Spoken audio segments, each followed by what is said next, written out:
Yeah, but sweet. 참외.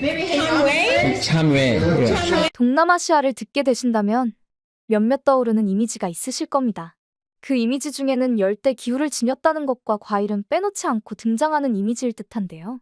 망고부터 바나나, 특색 있는 리치 등 동남아시아는 다양한 과일이 많이 생산되는 나라로 알려져 있는데요.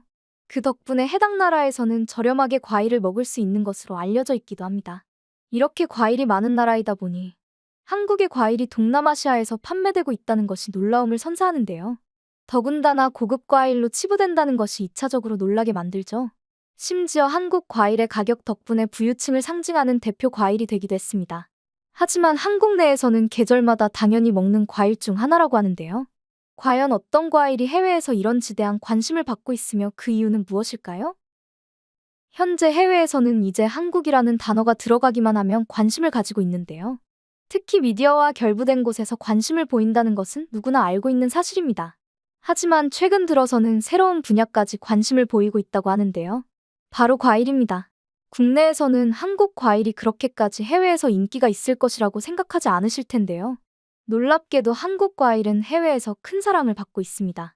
몇 년 전부터 미국을 비롯하여 과일의 천국인 동남아시아에서도 한국산 배가 많은 인기를 얻었는데요. 그 시초는 바로 IDH라고 불리는 배 음료가 큰 사랑을 받게 되면서부터였죠. 참고로 IDH는 음료 이름이 아닙니다. 모양을 언뜻 보시게 된다면 배라는 단어와 비슷하다는 것을 아시게 될 텐데요. 한국어를 모르는 외국인 입장에서는 해당 단어를 알파벳으로 오인하여 알려진 이름이기도 했습니다. 하지만 그 맛과 효능은 오해할 수 없었는데요. 해당 음료는 갈증 해소에 큰 효과를 주었으며 특히 숙취에 좋은 효과를 보여준다는 것을 알게 된 것입니다. 외국인들 사이에서는 이 사실이 큰 화제가 되자 남성 패션 잡지 GQ에서도 소개할 정도였는데요. 실험까지 한 결과 시중 음료 중 가장 숙취 해소 효과가 뛰어나다는 결과까지 직접 확인까지 했는데요. 기존 숙취 해소제와는 달리 달고 시원한 맛에 빠져든 외국인들은 해당 음료의 원료를 찾게 되었습니다. 그리고 이 관심은 끝내 한국산 배까지 이어지게 된 것인데요. 이와 동시에 그들은 새로운 사실을 알고 깜짝 놀라게 될 수밖에 없었습니다. 바로 서양에도 배는 있었으나 한국산 배는 전혀 다른 외형을 가지고 있었기 때문인데요. 서양 배는 우리가 흔히 알고 있는 배와는 다르게 표주방 모양을 하고 있으며 크기도 비교적 작으며 손에 들어가는 정도입니다. 외형부터 다르지만 맛과 식감 역시 사뭇 다른데요. 한국의 배는 씹었을 때 아삭거리며 그 안에 과즙이 가득해 갈증을 해소하게 만들어줍니다. 특히 단맛이 많이 느껴지며 청량감 덕분에 과일 그 자체만으로 많이 먹는 편인데요. 반면 서양 배는 싱싱할 때 먹게 되면 모래처럼 퍼석거리는 식감입니다. 심지어 맛도 없는데요. 한국 배와는 다르게 후숙을 거쳐야만 제대로 그 맛을 느낄 수 있다고 합니다. 실온에 후숙을 하게 되면 아보카도처럼 부드러운 식감과 함께 향이 풍부해진다고 하는데요. 이와 동시에 과일 그 자체로 먹는 것보다는 요리에 활용되는 편이 많다고 하죠. 이렇게 다르다 보니 해외에서는 한국 배가 새로운 과일 취급을 받는데요. 그들 입장에서는 이런 아삭하면서도 단맛이 나는 과일은 많지 않기 때문이죠. 해외 과일들은 단맛보다는 신맛으로 먹는 경우가 많기에 한국산 과일은 더욱 매력적일 수밖에 없는데요. 그리고 이 매력을 한층 강화시킨 한국산 과일이 해외에서 큰 인기를 끌고 있습니다. 오직 한국에서만 먹는다고 알려져 있던 과일인데요. 심지어 코리안 멜론이라고 불리며 해외에서 새로운 한국산 과일의 강자로 떠오르고 있는 참외입니다. 참외를 한국에서만 먹는다는 말에 당혹스러우실 듯한데요.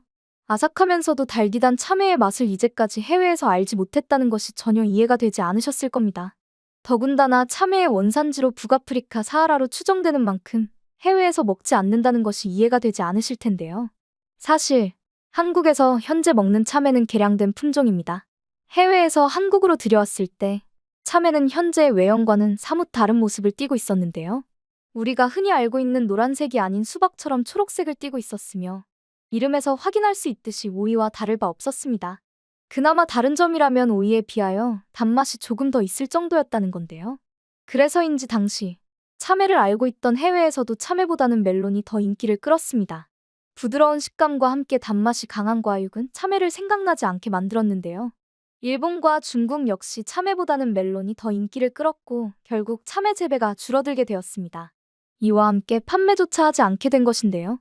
하지만 주변국과는 다르게 한국에서는 여전히 참외를 즐겨 먹었습니다. 그도 그럴 것이 참외는 오랜 시간 동안 우리 선조와 함께했던 과일인데요.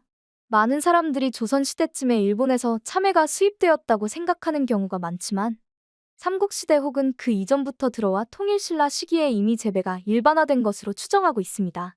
정확한 문헌 기록은 부족하긴 하나 신라시대 혹은 통일신라 시기에 참외와 비슷한 과일을 재배하고 있다고 하는 기록이 존재하는데요. 참외라는 단어가 아닌 과체류로 분류된 열매 중에 참외가 있었을 거라 보고 있습니다. 정확하게 단어가 나온 것은 조선시대 중기 이후로 이미 조선에서는 널리 재배되어 이미 정착되어 있다는 것을 알 수 있는데요. 하지만 해외에서는 앞서 이야기한 것처럼 참외보다는 멜론의 인기가 더 지배적이었습니다. 심지어 원산지를 비롯한 유럽, 아시아권 등에서도 참외를 즐겨 먹었다는 흔적을 찾을 수 없는데요. 홍만선의 산림경제, 허준의 동의보감 등 오직 조선시대의 기록에서만 찾아볼 수 있었습니다. 그렇다면 멜론에 비하여 단맛도 약한 참외가 현재까지 전해질 정도로 조선에서 인기를 끌었던 이유는 무엇일까요? 대표적인 이유로는 조선에서 재배하기 쉬운 과체류 중 하나였기 때문입니다. 더군다나 다른 과일들에 비하여 비교적 생육 기간이 짧았으며 봄에 심으면 초여름에 수확 가능했는데요. 이는 계절 과일이었기에 무조건 여름이 되면 먹어야 하는 과일로 등극하기도 했습니다. 이 밖에도 열을 내리고 갈증을 해소하는 등 여름에 적합한 효능을 가진 과일이었는데요. 껍질 및 씨도 약재로 활용될 수 있는 그야말로 버릴 것이 하나도 없는 과일이었기에 사랑받을 수밖에 없었습니다. 더군다나 한국인들이 딱 좋아하는 아삭거리는 식감이었는데요. 멜론의 경우 부드러운 과육을 느낄 수 있는 반면 참외는 아삭거리는 씹는 맛이 있습니다. 특히 한국인들은 아삭거리는 식감을 선호하기에 참외가 살아남을 수 있다는 시각이 존재하는데요. 이외로는 한국인들의 식습관과도 결부됩니다. 한국인들은 조선시대부터 밥을 차려 먹은 후 과일을 먹는 문화가 발달해 있었습니다. 그런 한국인들에게 소화가 잘 되는 참외는 그야말로 식사 후 디저트로 적합했습니다. 한국의 정서와 잘 맞았기에 참외가 꾸준히 사랑받을 수 있었던 것으로 보이는데요. 하지만 한국인들은 맛있는 것을 더 맛있게 먹고자 하는 욕심이 있죠. 그래서인지 끊임없이 해당 과일의 품종 개량을 진행했으며 마침내 현재의 모습의 노랗고도 당도가 높은 참외를 만들어냈습니다. 1971년 성주 지역 농가와 농촌진흥청이 협력하여 일본 품종과 토종 참외를 교배하여 만들어낸 참외가 여러분이 알고 계시는 참외인데요. 원래 먹던 참외보다 더 달며 아삭거리는 식감을 자랑하는 해외에서 많이 보기 어려운 노란색을 띤 과일로 탈바꿈하게 되었죠. 물론 참외를 처음에 수출하려고 했을 때는 그다지 큰 인기를 끌지 못했습니다. 외국인들 사이에서는 전혀 단맛을 느낄 수 없다는 후기가 많았는데요. 알고 보니 해외에서는 참외 먹는 법이 생소하여 본연의 맛을 전혀 알지 못했다고 합니다. 멜론에 익숙해 있었던 터라 참외도 멜론과 똑같은 방법으로 먹었던 것인데요. 바로 멜론처럼 씨가 있는 부분을 다 파내서 먹었던 터라 본연의 맛을 느끼지 못했던 것이죠. 심지어 참외를 판매하던 현지 직원조차도 참외 먹는 법을 몰랐었다고 하니 얼마나 생소한 과일인지 상상이 가실 듯한데요. 그래서 해외에서 참외를 판매할 때는 먹는 법까지 설명을 해준다고 합니다. 하지만 이제 굳이 알려주지 않아도 알아서 잘 먹을 듯한 나라가 생겼는데요. 바로 베트남입니다. 이미 많은 과일들이 자리 잡고 있는 베트남에서 한국 과일이 인기가 많다는 것이 놀라울 따름인데요. 특히 베트남은 해외 과일이 자리 잡기 어려운 곳이기도 합니다. 우리가 흔히 알고 있는 바나나, 코코넛, 망고 등 맛있다고 알려진 맛있는 열대 과일들이 저렴한 가격에 판매 중이기 때문인데요. 이런 베트남 내에서 참외가 고급 과일로 떠오르며 폭발적인 인기를 끌고 있습니다.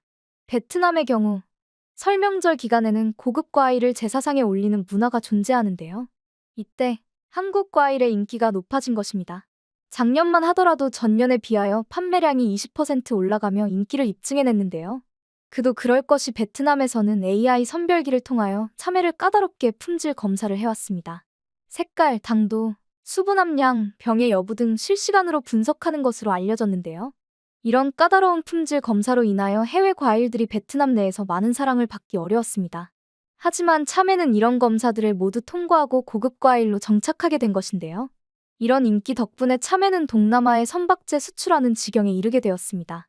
이와 함께 한국에서는 더욱 신선하고 맛있는 과일의 신선도를 유지하기 위해서 산소와 이산화탄소 농도를 조절하는 CA 기술을 선박에 접목시켰는데요. 덕분에 베트남뿐만 아니라 더 다양한 나라에 수출할 수 있게 되었습니다. 이제 외국의 과일 진열대에서 한국 과일을 보게 되는 것이 미래의 이야기가 아니게 되었는데요. 과일마저도 끊임없이 발전시킨 덕분에 이제는 세계의 관심을 받게 되었다니 정말 자랑스러울 따름입니다.